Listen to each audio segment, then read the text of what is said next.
Hey everyone, and welcome to tonight's Google Hangout. We're live. Today I'm taking your questions. For those of you who have submitted in advance, I'll be answering those.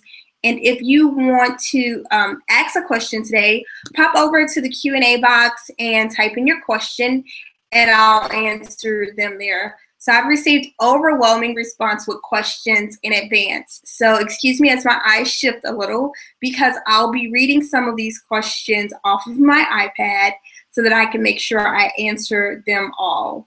So if you want to tweet me, I'll also be answering questions via Twitter. Tonight's hashtag is NTCJ for navigating the career jungle. And my handle is JV Twillie. And also, you can pop your questions in right here in the Q&A box on Google. So I'm going to go ahead and pull up the first questions, and we'll get started.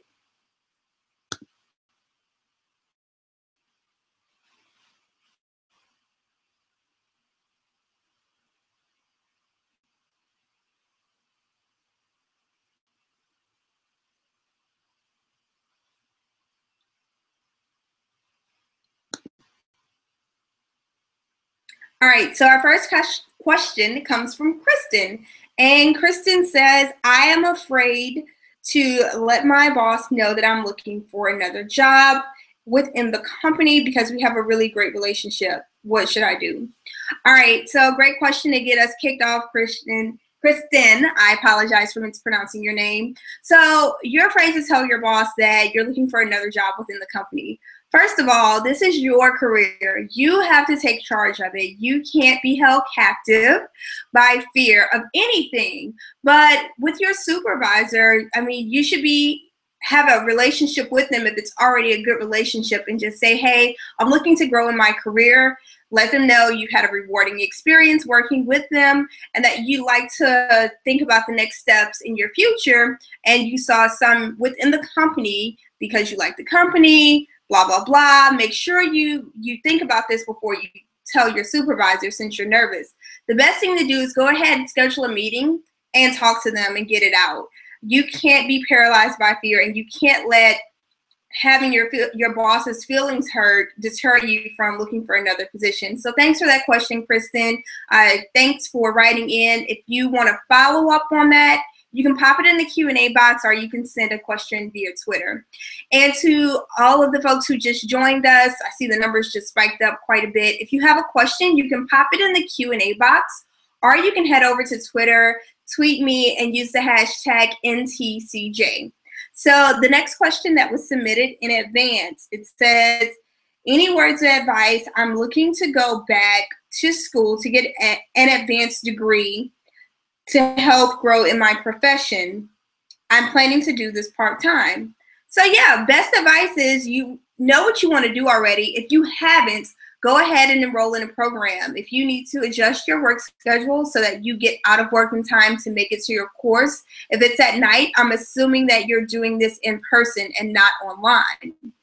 Be honest with your supervisor. Let them know what's going on when you ask for the adjustment of your schedule. I think it's great that you're looking to advance in your career and you know that you need an additional certification or degree to do that. So surround yourself with people who are going through the same thing or who have went through the same thing. They'll be able to offer you encouragement as you go along this journey. So great question. Our next question is, what's a typical day in the life of your work life like? And this comes from Janice. Okay, Janice, good question. So as many of you know, right now I'm a federal contractor, so I work at the CDC during the day, and in the evenings I do this. So my day starts around 5:30ish in the morning. I have my morning routine. I do like my favorite things, my devotion, my meditation, and then I get my day started. I pop into my favorite coffee shop. I get a caramel latte. That's my favorite, really makes me happy. And then when I get into the office, the first thing I do before I turn on my computer and before I open my email, I look at my to-do list. So at the end of a work day, what I do is anything I have outstanding, I jot those things down. That's kind of like my game plan for the next day. So I look at my game plan and anything that I thought of that's not on that list or something that I know that I typically do on a Tuesday or Wednesday, what I'll do is I'll go ahead and add that to my list before I turn on my computer. Once I turn on my computer, I'll go ahead and type my list because I like to have it typed, or I'll pop it into my Outlook calendar before I look at the emails. So I open up Outlook and I go to calendar first, and then I head over to emails. So that's my typical day in the morning. So I hope that helps you, Janice, when you want to know about what I do. Another question that we have, what would you advise me to do with this decision? I'm looking to do something completely different, like switch industries, and I don't know what to do. All right, so you're looking to switch industries and you don't know what to do. So we're starting from ground zero. So what I would suggest that you do is take out a piece of paper and write down what you're interested in. This can be sports, it can be cooking, just anything that interests you. So from that list, whether long or short, really take a few days and consider, what is it that gets you excited? What's that thing that you can't shut up about? You just keep talking about it, gets you really excited. Those are things that you're passionate about, and those things are of interest to you. So once you get that list and you think about it for a few days and you say, okay, these two areas are really strong for me, I want you to take it a step further. Go to Google, do some research, type in careers in XYZ industry. Let's just use for an example, if you like music. So careers in music, and you see everything that comes up. If you know specifically, like you're an audio tech, or you're not an audio tech, but from your list, you're like, oh, I like playing around with the sound system at church maybe. Go and do more research on that. Find out what it takes to get in that industry.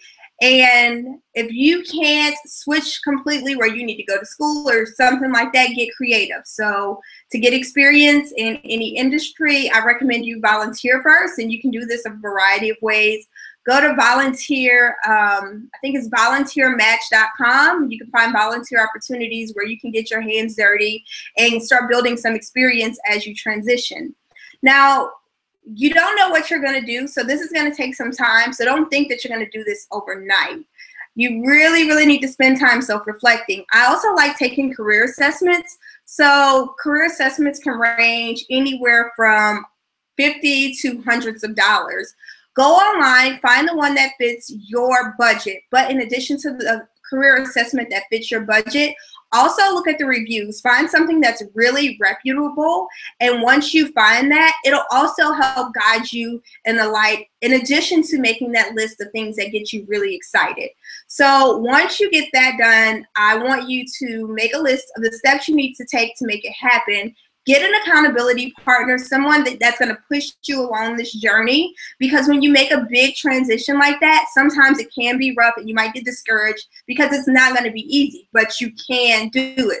Plenty of people have done it. So stay encouraged by having an accountability partner, someone who will encourage you, someone who will be tough on you, but someone who will also motivate you. And one of the things I like to do when I'm making a big transition or I have a big project, I'll put things in my Google Calendar and set reminders so that it reminds me along the way, on this day you need to do this because you're moving towards XYZ goal. So I hope that helps you. Good luck in your journey. Oh, one more thing. I recommend a lot of my clients get the Passion Journal. Just Google it, the Passion Journal. I have no affiliation with them, but it's been really beneficial for a lot of the clients that I have who were in a similar position where they want to transfer and they don't know exactly what they want to do. So with the Passion Journal, you write down your schedule. It's really like a planner, but then you also get to add some additional things. And I think it's really good to journal as you're going through a transition, trying to figure out what you want to do if you want to switch an industry altogether. Sometimes from this experience, you find out that you want to stay in your industry, but just do something else. So please keep me posted on your journey. You can email me and let me know about your progress at Jackie@JacquelineTwillie.com. Or if you're feel free, you can tweet me at JVTwillie and let me know how this journey goes for you. So I'm going to pop over to Twitter right now to see if anyone's popped in a question there. If you have a question today, you can ask me through the Q&A feature here on Google Hangout. So let me check this hashtag really quick. And then I'll go back to the questions that were submitted in advance.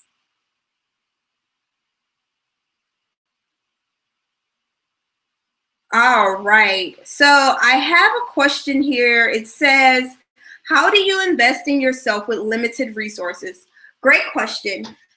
So you invest in yourself with limited resources in a variety of ways. This is one of the reasons why I absolutely love technology. So one thing that you can do, pop over to YouTube and search for a topic that you're interested in. So for instance, for me, I'm interested in career development. So I like to listen to the talks at Google. I like to listen to the talks at LinkedIn.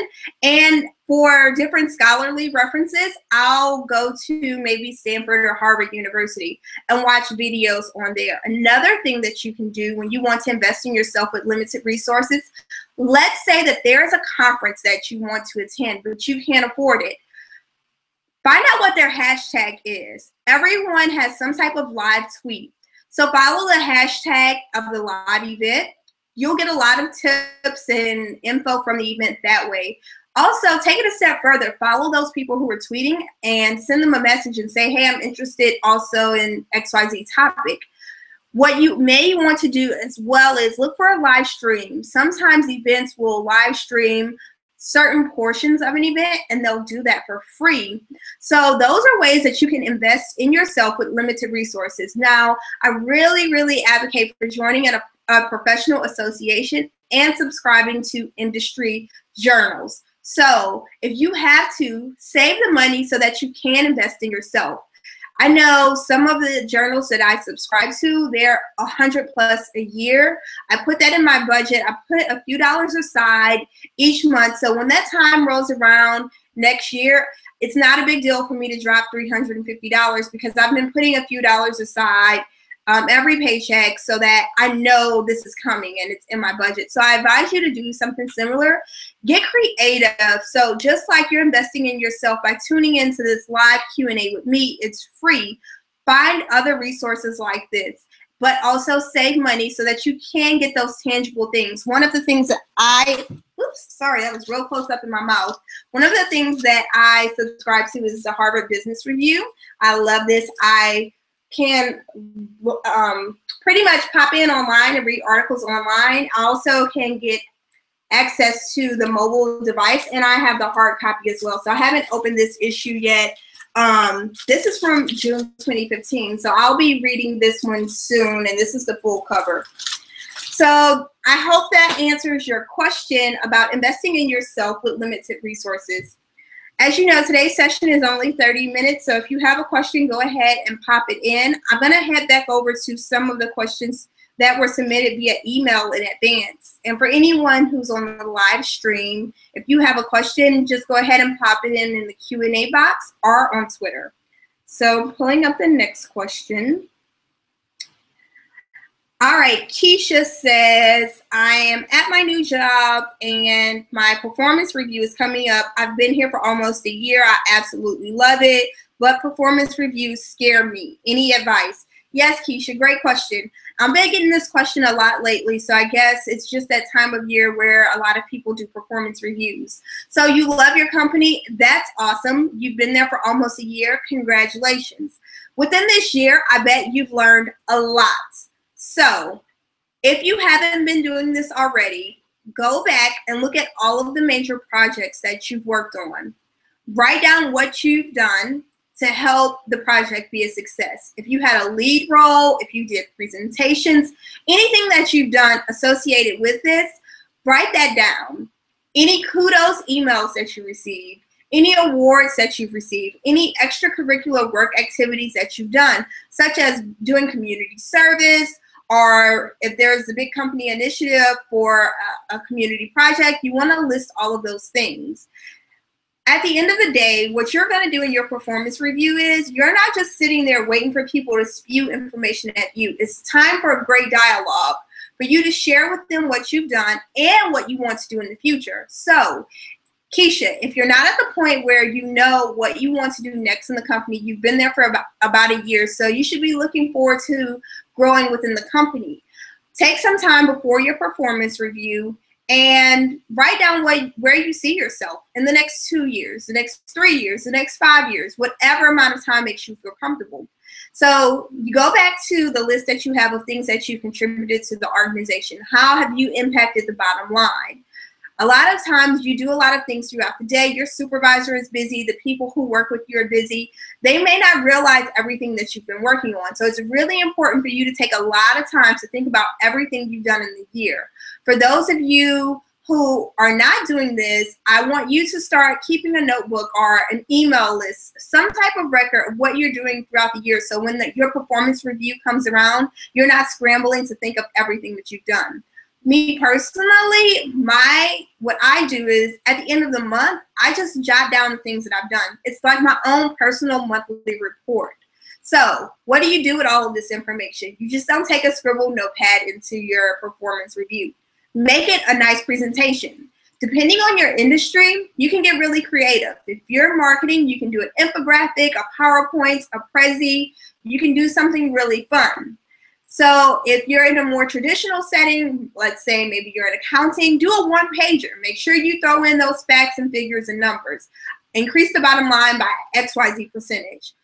Put together a short document and send it to your supervisor maybe a week before your performance review when you have that on the schedule. And say, hey, I know we're going to be talking about my performance. I also wanted to provide some additional info as context for our conversation. So with this context, you're letting them know the things that you've worked on. Also, you could put at the bottom and maybe like 1 or 2 sentences, hey, I'm interested maybe 2-3 years down the line, maybe a year from now, moving into a role of XYZ. I can bring value to the company because I have this experience and I've performed well on a variety of things. Make sure you have those concrete examples in your head. You don't want to write a book. You want to keep this very brief. You want to get to the point. You want to hit the high points. You want to share the successes. Now, another thing that I want you to consider, any mistakes that you've made within the year, any lessons that you've learned, you want to also be prepared to discuss those. So let's say it was a really embarrassing mistake. You don't want to put that on your presentation. You need to be prepared to have that discussion in your performance review. Yes, I made a mistake with this. I sent the wrong report to a client.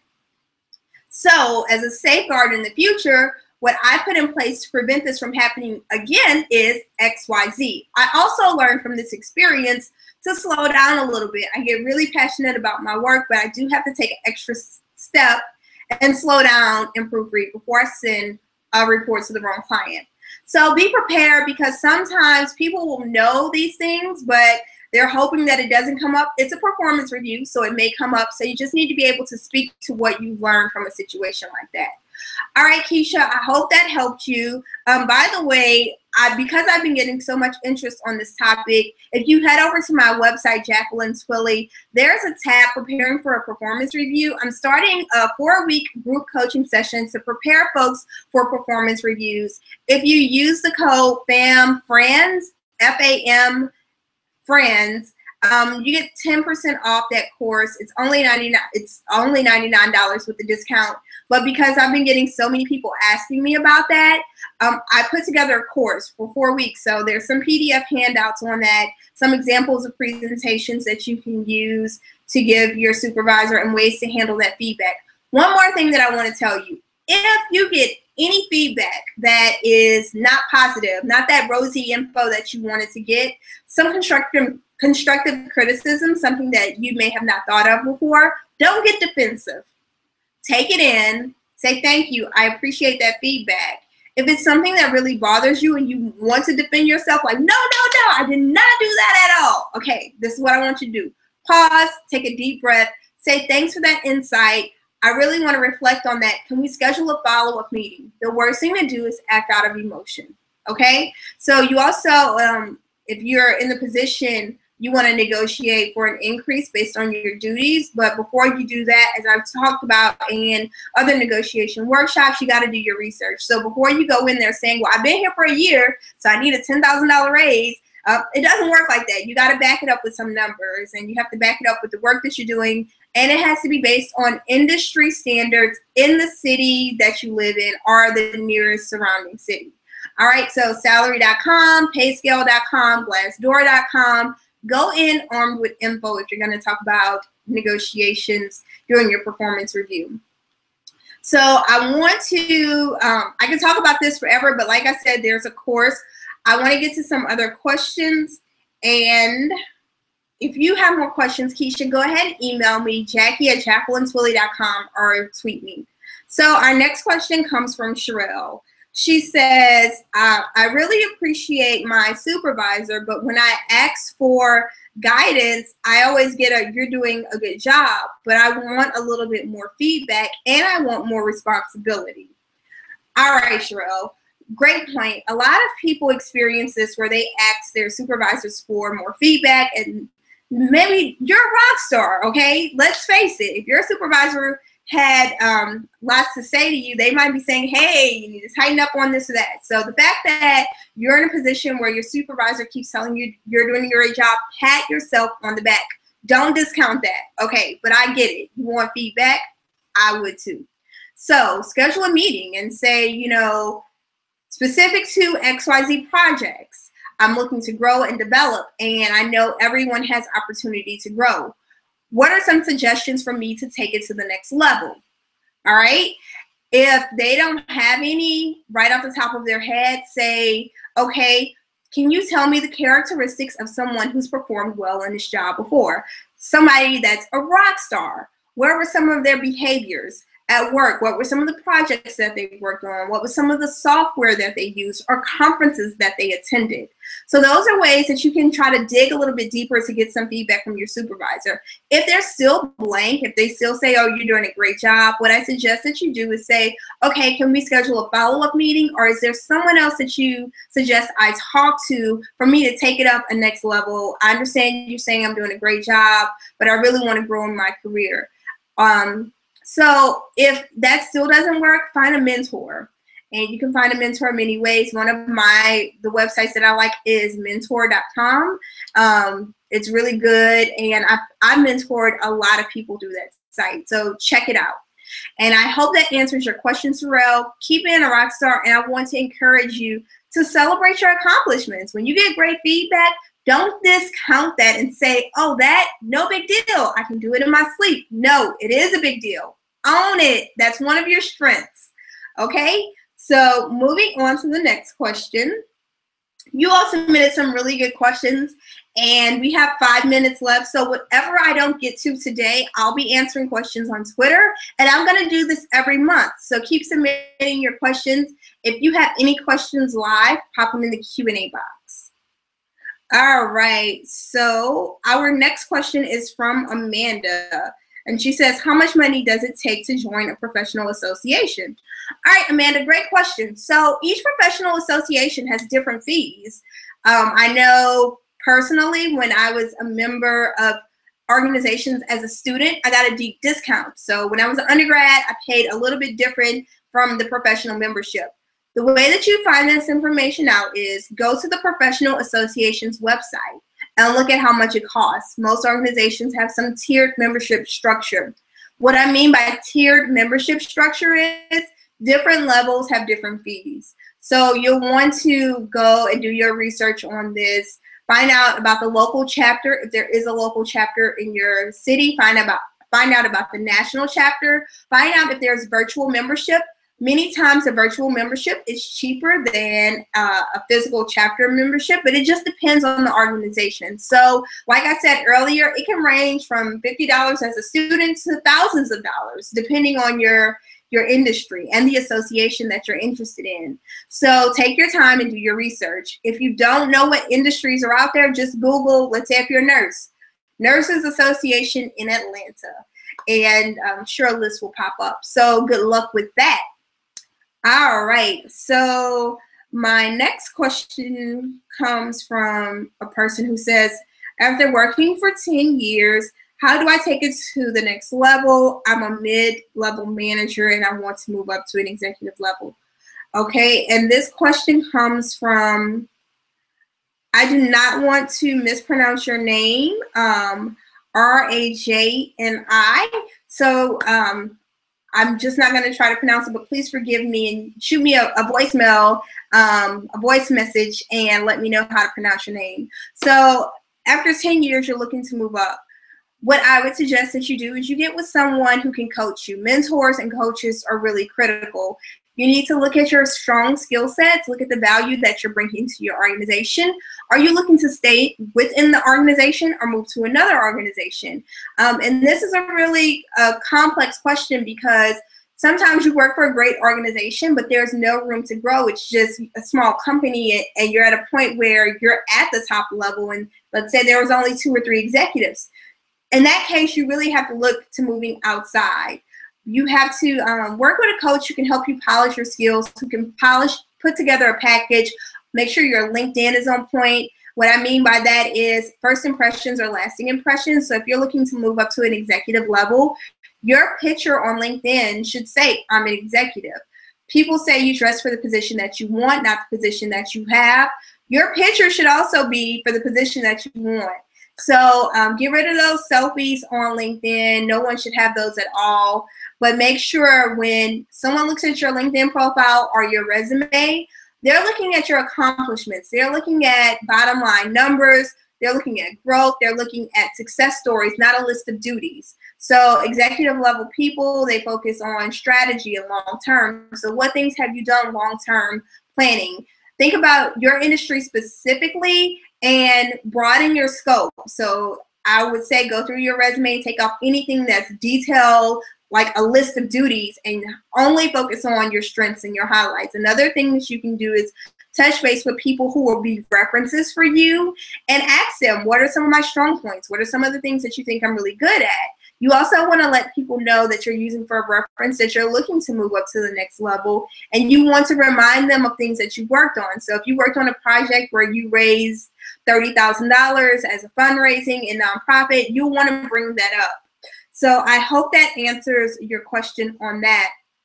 We are winding down and we have just 1 minute left. So what I want to encourage everyone to do is, if you still have additional questions after this, go over to Twitter. My handle is JVTwillie. If you have a question, you can email me at Jacqueline@JacquelineTwillie.com. You can also continue to ask questions on this event page on Google. This video will be live, so you can share it with your friends.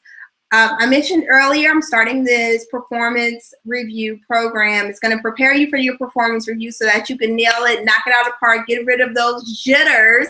Don't just go in the meeting blindly hoping for the best. So that course starts June 15th. It's $110, but if you do the family and friends discount, you can get in for $99. The registration closes next Friday, just because I want to customize it a little bit to the people who are in the group. And for that reason that I'm customizing it, I am limiting the size of the group to 10 or 15 people. 10 is my sweet spot, but I know I've been getting a lot of questions about this, so I'm thinking of letting maybe 15 people in. It's been a pleasure to answer your questions tonight. You all are rock stars. I want you to own your strengths. Don't be afraid to tell your boss you want to move up to a new job for the first question that I answered.